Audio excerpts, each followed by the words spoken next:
My UP Diliman dorm. I just want to ask for help, it's really turning up my world upside down. In reading the stories published here, it came to my mind that, maybe, my third eye is also opened. Here's my story. I've transferred my residence here at Quezon City 3 months ago. I have moved my work here. Then I found this location-friendly dorm across our office in Up Techno Hub. Since it is much cheaper to be near to your workplace, I've grabbed the room without asking the nature of that building. There were 4 of us sharing the room. I am the only one on a graveyard shift. All of them are gone on a day's work. Most of the time, I am being awakened at the same time, 12 noon. With uneasiness, I've come to talk to one of my dorm mates and tell him what's happening on me.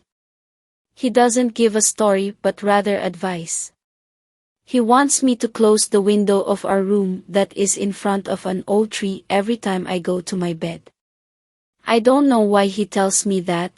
Could the creatures from the tree be haunting me? There are times also that our neighbor's dogs will growl so scary, just like what you heard on scary movies the Awoo. We all know UP Diliman, and all places here for me are very creepy.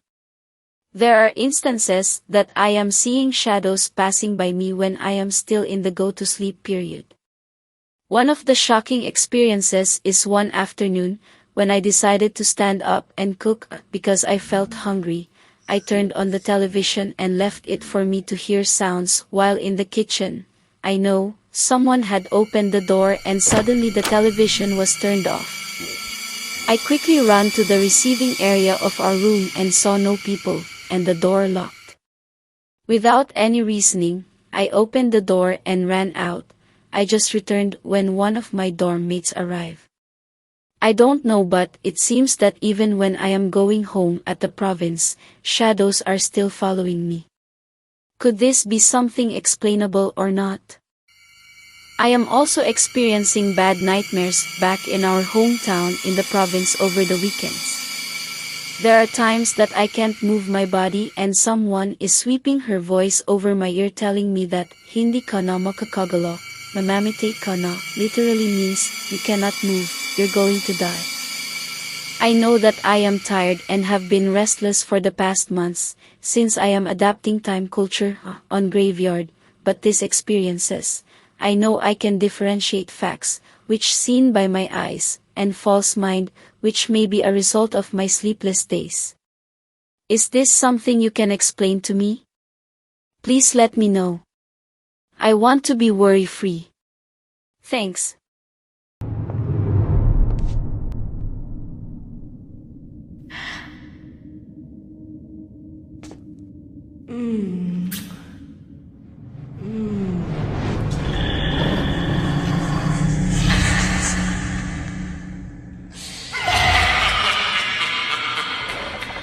Baguio.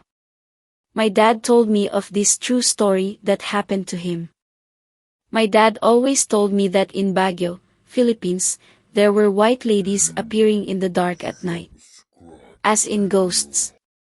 He was dropping my mom off at work, and I was 2 years old at the time. Anyways, this isn't a long story.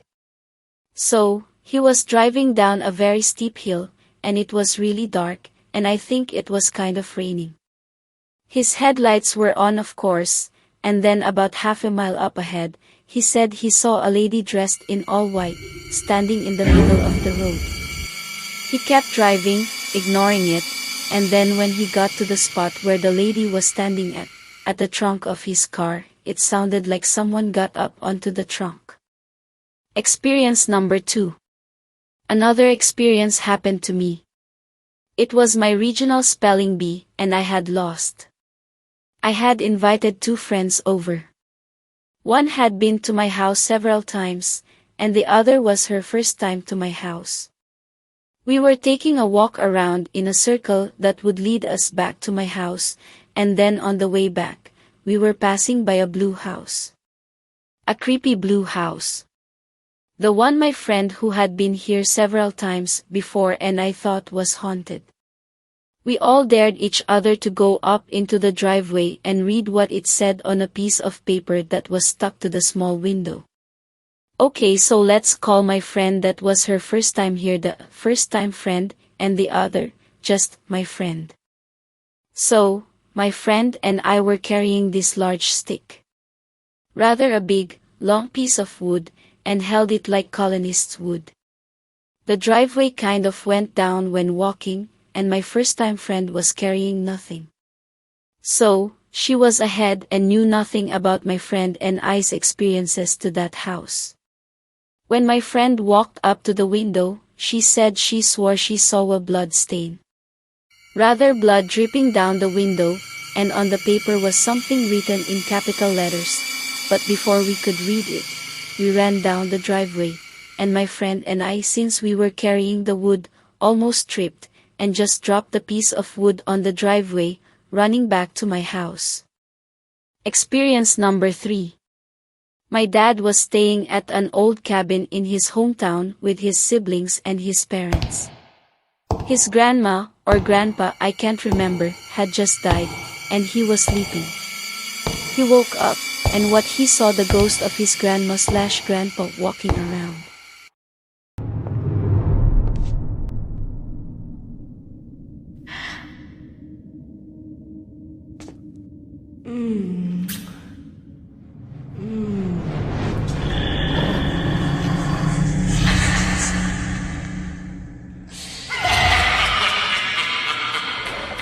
Vengeful Maid. It was about April of last 2006 when we relocated to Manila for work purposes. We were relocated at 10th Street in Gilmore, which was just a few kilometers from Balit Drive. I am not going to mention the name of the company already to avoid disclosure of info, but here's how it went. It was our second week of stay in the said location when the incident happened.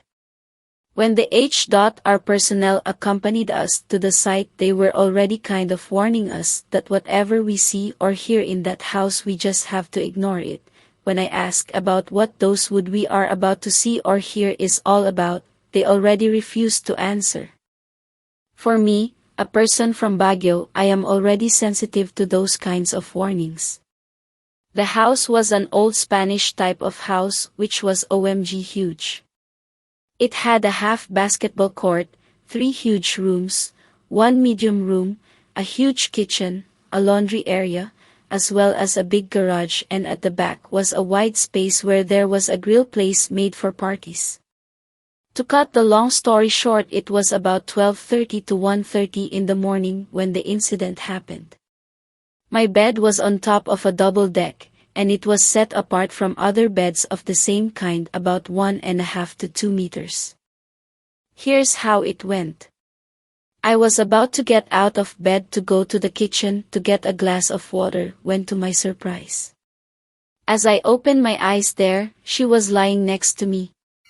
Face covered in blood, skin coming off of her face as it was already decaying, and eyes were glowing red as it stared at me ready to feed on my fear.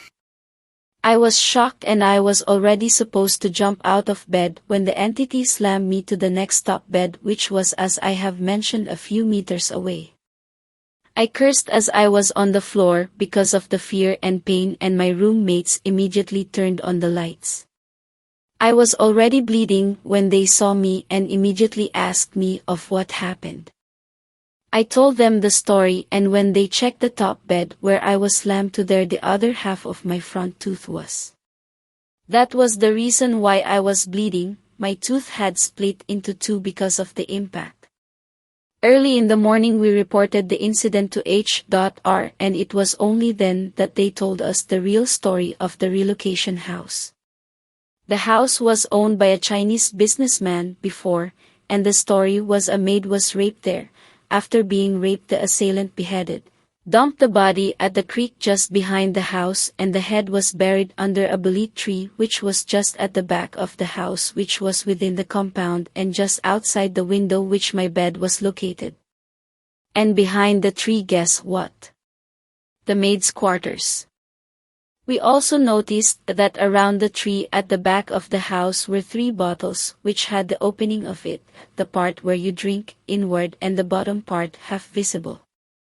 Some of the first occupants of that house told us that the bottles were used to hold the spirit from escaping, but there was a time that some drunken occupants of the house were partying outside and one of them accidentally broke one of the bottles. And that was already the start of the supernatural events in the house.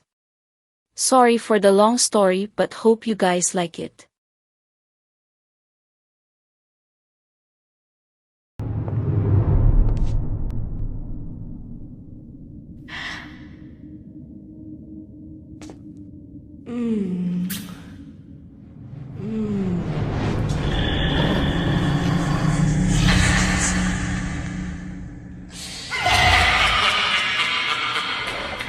I think it's her. What do you think?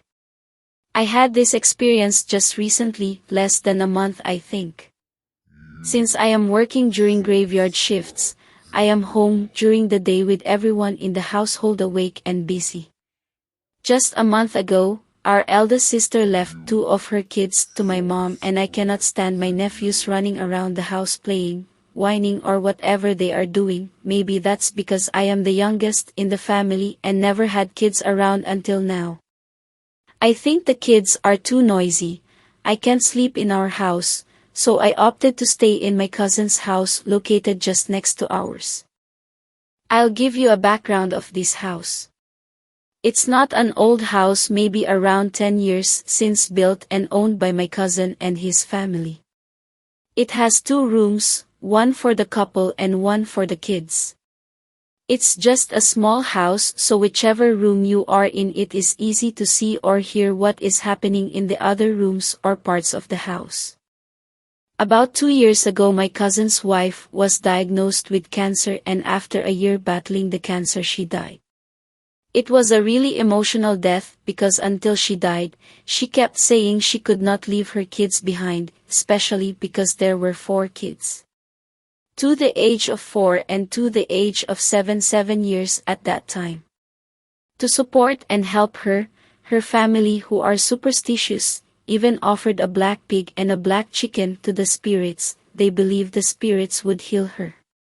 While her family did all this, we, relatives on her husband's side, always went to miraculous shrines and churches since we are full-fledged Catholics. But still she died. Right after her death, my cousin and his kids left the house to our care and even arranged to sell the property to us. So I was confident using the house and was happy because it was quiet and peaceful and there were no kids there. I sleep in their kids' room, but the master's bedroom is just next door. The first days were good, until one day, I woke up at 3 p.m. I think, because I heard someone in the other room. It was as if someone was making the bed, arranging the pillows, or whatever. I thought someone was using the bed, my mom mainly. Maybe she got tired of the naughty kids as well and took a nap in the other room. When I asked her later, she said no, she never went to the other house that day. I laughed at it, joking, maybe Abby is in the zone. That's my cousin's wife's name here. The next few days, I had this feeling that I was not alone in the house.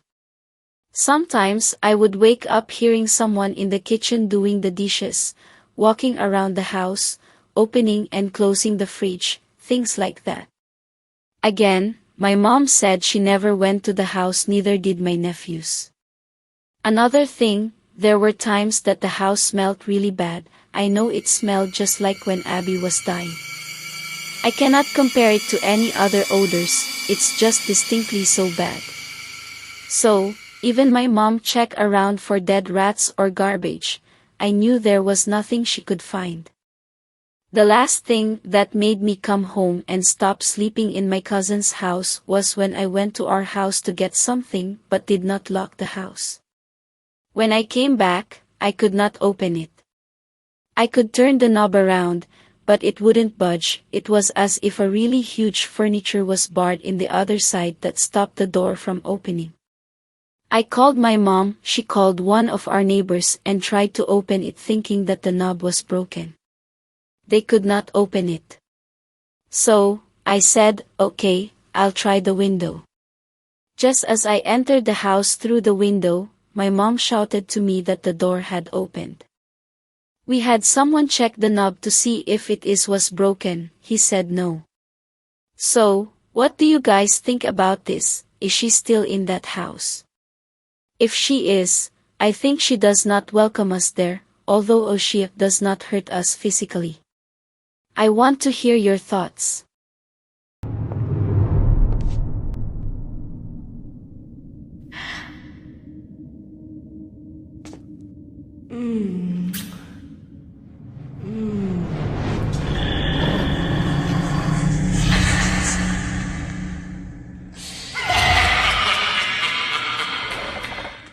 The Newspaper Project. It was a rainy November of 2006 if I remember it right. We were asked to create our own newspaper. That means literally visiting police stations, murder or accident scenes, funeral homes and the like. This is because we need factual information since our subject back then was one of our majors. I took broadcast journalism by the way. When we finally finished editing our news articles, the entire group went to our house for an overnight layout.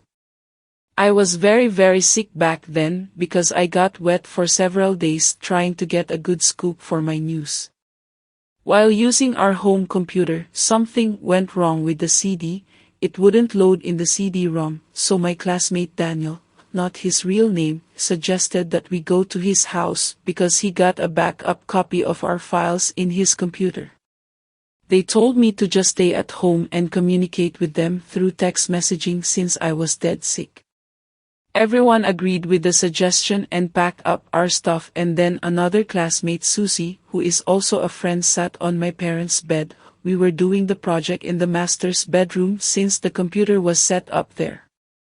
Her face was blank for a minute, and when she recovered she told the whole group to just stay in our house and do what we can do for the project. Daniel asked her why, but she just kept saying, "No, please, let's stay here, or if you want we can leave early in the morning after sunrise." I was just lying on the bed, looking at her because I knew something was wrong. After a few minutes of more convincing, the group finally decided to wait till sunrise. By then, my mom came and told me to take a rest in my room and she'll be sleeping with me so I can sleep well. When I'm sick I'm such a crybaby, haha. I then went to my room, which was located on the second floor, and laid on my bed. I closed my eyes and tried to sleep, but then after a few minutes, I started seeing this very bright light on a corner near my closet. I was seeing that bright light with my eyes closed. It was very bright, and then I started to see a form, a body of a man wearing slacks and I think a long-sleeved shirt. I don't know if he was wearing white clothes, or he was just shining, because all I knew is he was white and shining. He was a guy, I knew for sure because of his shape, but he was headless. The moment I realized he was headless, he was gone. I wasn't scared though, I've seen spirits around. After I calmed myself, I texted Susie, because before I went to my room, she was crying. I said, "What did you see?" She replied, she said she just suddenly saw right before her eyes a scene, Daniel being held by a hold-upper and they were about to cut his head. She wasn't sure if everyone was at the scene, but she knew some of them were there, but the main focus was with Daniel. She said that was the reason why she burst out into tears. She was hell scared by what she saw and thought it was a premonition of something bad. That is why she convinced the group not to leave. I then told her about what I saw, the headless guy, and we both agreed that what we saw were connected. After a few hours, probably around 4 a.m., Daniel's sister texted him and said she was on her way home from work. She works graveyard shift for this company named Nano in Clarkfield, and she happened to pass by a crime scene, Like a guy was robbed and was hanged on a tree with his head almost unattached to his body. And they said the time the crime happened was the time that they were about to leave our house and pass that way. Do you guys think everything was connected or something? Did my friend have a premonition? Who was the headless guy I saw?